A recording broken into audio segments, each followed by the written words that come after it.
Wait, what's going on YouTube? It's Donnie B all day. Oh, I got some mad straps in my hand. Mad straps. Holy Moses. So this, my friends, is the RMJ Combat Africa. I need a special thank you type shout out to JR. You guys know this name from Scab. JR is a friend of his, and he supplies Scab with a whole lot of stock. Scab will always say without him, his channel would never even get off the ground.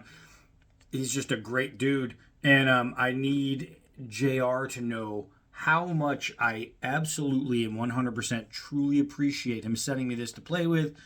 I did a video on my top 5 designers, and RMJ Ryan Jensen is right there. He's literally one of my top 5 designers of all time. I love his work. My Kanji T-Hawk, it's made by CRKT, designed by him. It's an RMJ design, and it's truly and 100%. You've seen it in plenty of videos where I've said this for the last couple years. It's my all-time favorite. I freaking love it. There's no question about it. So to be able to have one in my hands that he made, and while it's not mine, I don't get to keep it. Just having it for the time I have had it, it just means everything to me, man. I mean, really, really cool. Oh, and speaking of designs, I talked about my top 5 designers, and I'm gonna give a quick one, real quick. One of my top 5 was the guys over there at Bradford Knives, right? I love Bradford. I mean, I love Bradford Knives. But if I'm gonna be real, and I need to speak on this, I love their designs like the way I love Essie's designs. They're just designed to be perfect. They're designed to work perfect. Is there anything crazy, funky, astronomical in their designs? No, they're just designed to be perfect. And that's why I love the Bradford designs, and I had them sitting at 5. But I gotta say, there's a fella out there that you guys might remember. His name is Jed Hornbeak. Jed did my D-Bad Nepalese Gladiator, and back then he was a newer knife maker. He was pretty much just getting started. This kid would cut apart saw blades and turn them into really cool knives and this and that, and he would just make he would make different things. His handles, I have to say, his fit, finish, and his sheaths.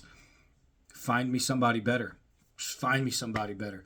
But Jed went from being this really cool knife maker to all of a sudden his design work is ridiculous.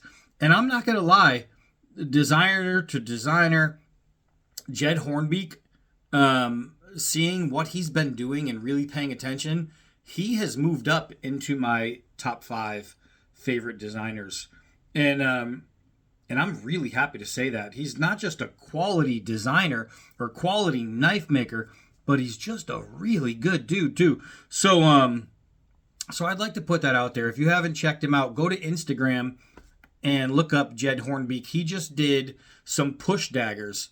And, I mean, push daggers are push daggers. You've seen them. They're pretty much the same thing all over the place. But he came out with a new push dagger design with a complex grind. And I have to say, it's probably, not even probably, it's the best push dagger design I've ever seen as far as complexity in the grinds and this and that. He doesn't do a full convex grind like some people, where it's just any 12-year-old can do it with a belt grinder. You know what I mean? He does complex grinds, real grinds.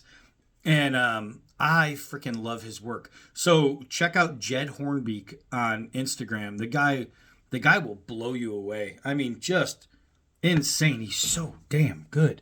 I don't even know if he knows how good he is. That's how good he is. So, but we're getting into this guy right here. This is the Combat Africa by RMJ. Now, he wanted to pay homage to all the classic fighting knives between the K-bars and the USNs and all the knives before it that had that similar combat feel to it. And if you look from here to here, you can really feel that K-bar-ish feel, right? The difference is he wanted to make it better. And like when I did my D-Bad War Machine, the point was to make it better, to take a K-bar style knife and make it better. And that's what I did. So did he. This knife is freaking amazing. One thing that it has that the K-bar doesn't is extremely good balance, which turns it into a fighting knife over a utility knife, which is what the K-bar is. The K-bar is combat utility. This is a combat fighting knife. This is completely different. And it's all just weight distribution, really. It's how it's done. Freaking phenomenal. Damn, JR. So let's get into some of the specs. These sunglasses are dark, which helps my eyes in this light. Woo, but it doesn't help me when I need to see the screen. So we have an overall length of 12 inches. We have a 7.5 inch blade length. You have a 6.625 inch cutting edge. Your blade thickness is 2.70, so it's like a quarter of an inch, a little bit more. Let's see. The blade material is 80 CRV2. This stuff isn't going anywhere. It is a tungsten Cerakote. Your handles are going to be G10 in brown olive, which this is, or he has a black micarta, which is beautiful as well. The Kydex sheath, we just talked about it, has mad straps, so you can put this thing on any of your Molly gear, or you can even wear it in a scout configuration sideways on the belt, so you can get a rip and tear. Wearing it scout up here or diagonal up here is great for close quarter combat. Awesome. Now it has a feature on it that two features that I normally wouldn't like, but he somehow did it right. So right here, normally I would hate anything that kind of hooks up because it's something that you can hit yourself with. But if you notice on his knife, there's no 90-degree angles anywhere. Every single point of this knife has curves. It has some kind of body. It's just beautiful in every way. So is this your combat utility knife? No, you aren't striking ferro rods unless you're using your blade, right? You're not striking ferro rods and doing all that. You're not using it to scrape bark. This is to keep you alive. It's to keep you from dying. So this, I can do this and not hurt myself. I'm not stabbing myself. What it does is it offers me a really good thumb placement for uppercuts, for getting up under, and for getting inside and twisting, so I can really, really disembowel with this. I can put my thumb on top if I really needed to do something tight, like if I need some gunpowder and I need to pull the bullet head out of a casing, out of a shell, boop, I can do that and then get the powder.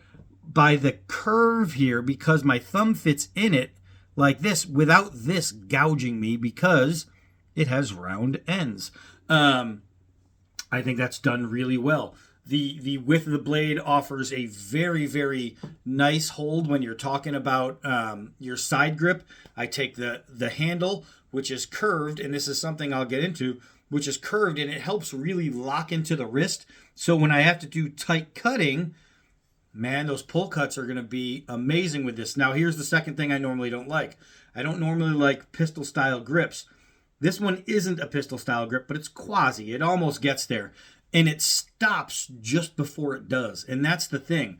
A pistol-style grip on this grip, your hand would never stay on it. It would never stay on it. So what he did is he came down, but rather than finishing that another 3 degrees where it would be unholdable, he does it to where, see this line right here?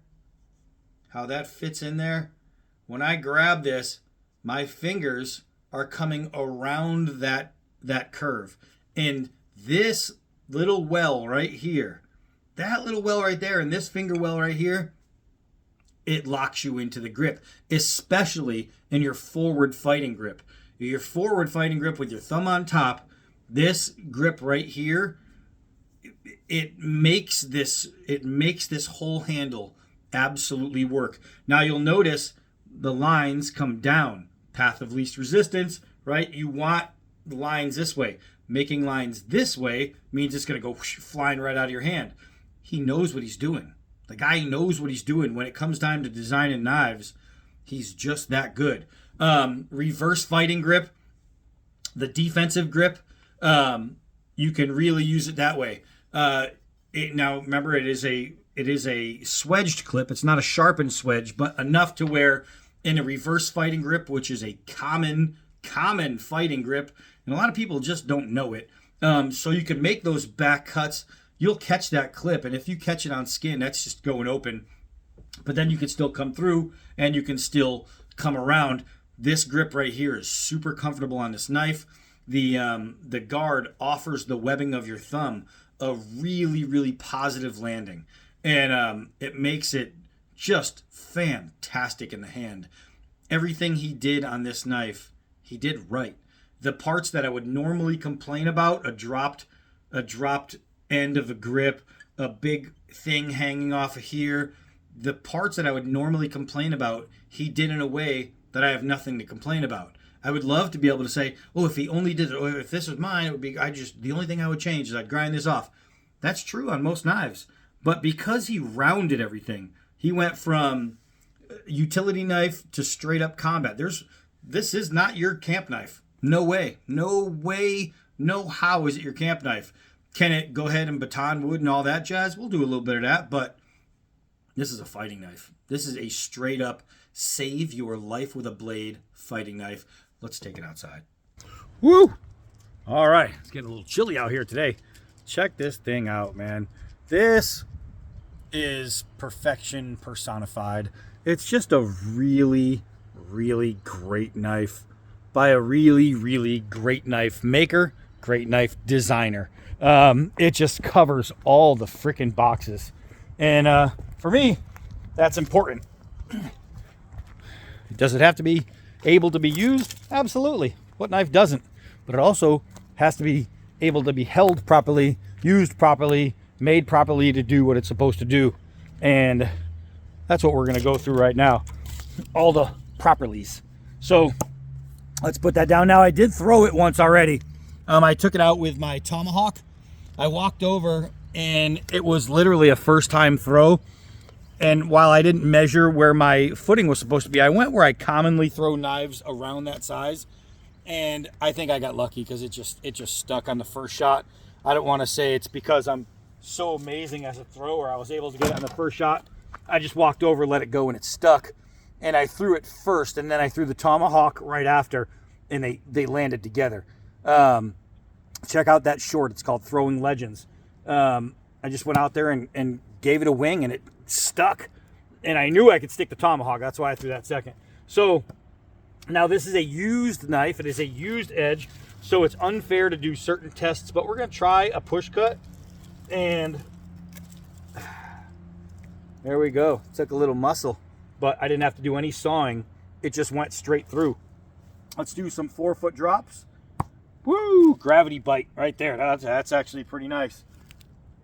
Man, you can hear that thud. You can hear that thud. Do a couple hard downward throws. I just caught the edge of the stump and tore it up. Man. All right. Trying to get more centered. Man. That was... Man. You guys, it literally... Look at this. It's splitting my stump. This is crappy wood, yeah. But... Golly. Already going to need a new stump because of this. That thing, I've thrown other knives into it that didn't do that, so it's obviously telling me something. Here we go. Let's take the leather saddlebags. Man, this knife is just a beast. Ugh. Straight through all the layers of the saddlebag, and that is a whole lot of thick leather right there. Just really, really, really nice. Remember, this is not the camp knife that you're going to choose for camp applications, but it's going to be able to do pretty much anything except strike a ferro rod, right? Except maybe not debark something. But as far as getting all your Rambo tasks done, you got to build some booby traps. I'll tell you what, this thing is going to do it all. This thing is going to do it all. Ugh, look at that. This is a nice thick piece right here. Sycamore. Ugh, that just absolutely buried itself. And that is not no girly swing right there. No offense, ladies. Ugh. Ugh. Solid, boys and girls. That is solid. So, like I said, you're not getting any fraying. You're not going to nest that way. But turn it around, and you'll notice where my thumb is, right? Look at this. Look at this cutter. Look at that. Man, let's go with that side grip. Let's go with that side. I'm telling you, man, you got to make some booby traps or whatever. Woo! Even a fire. Even a fire. I know that you can't strike a ferro rod with the spine, but I would just use the ricasso. No problem. This thing is just a devastating piece of badass Americana right there. Made in the USA. I mean, it's awesome. It's just awesome. There's no other way to put it. This knife, when it's in your hand, you know that, or you get that feeling like, if somebody's dumb enough, I'm gonna win. No matter what, I'm gonna win. Look at this. This is a used edge. It is just shredding it. Think about it, man. That soccer ball is a lot thicker than my skin. It tore through. Just straight up tore through. Bam! The plastic netting. The knife killer. Ate it up. Ate it up. Man, I am in knife heaven right now. Knife heaven. Gosh, this is so nice. Damn, JR. You sweet heavenly son of a bitch. All right, so let's get a little kind of chopping with it somewhere. Let's see. We'll come over here. I put a nice dent in this the other day with the knife from Ultimate Knife Search, the Raven. Whew. Look at this. Look at this. It is a fighting knife. If I gotta fight a tree, I'm winning.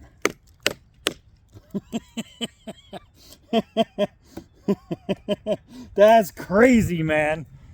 That's crazy. That's a fighting knife chopping like a camp knife. Straight up freaking fighting knife.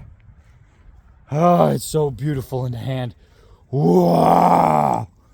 All right, so let's try and find us a nice wobbler here. So we got this nice dangling piece. There. Ooh-wee. Sweet. All right, let's see if we can get it to stick. Let's see. Make sure I'm in there. I told y'all.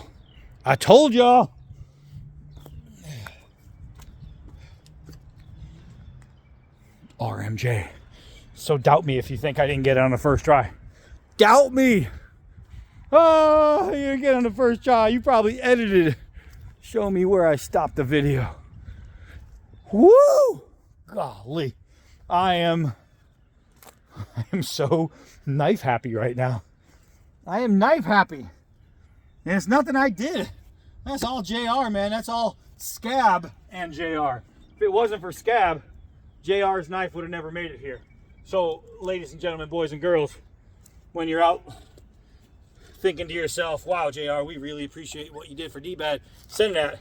Don't forget to thank Scab, because without him, this didn't happen. This didn't happen without Scab. That's my freaking brother. All right, so yeah. Golly, that's a nice piece of wood. All right. Golly. I don't care. I don't care. I don't care what anybody says, what anybody thinks. If you can't tell by now that this is the King Tut of combat blades, man, I'll tell you, there's only 2 knives right now that I would any day, every day take with me to combat. I mean, well, not only 2, there's a lot that I would take, but like my top 2 would be this and my War Machine. And I have my D-Bad MCK, the military combat knife, is coming. It's getting ready to be shipped in the mail. They're just finishing up all the boxes, and then it will be ready for sales. And that'll be the 3rd one. And right here, man, I gotta say, woo! RMJ USA. I know it's backwards. Shut your face. RMJ USA Combat Africa. Man, golly, just throw me some Taliban. This is awesome, man. And I know I've already said thanks, JR, but JR, thanks.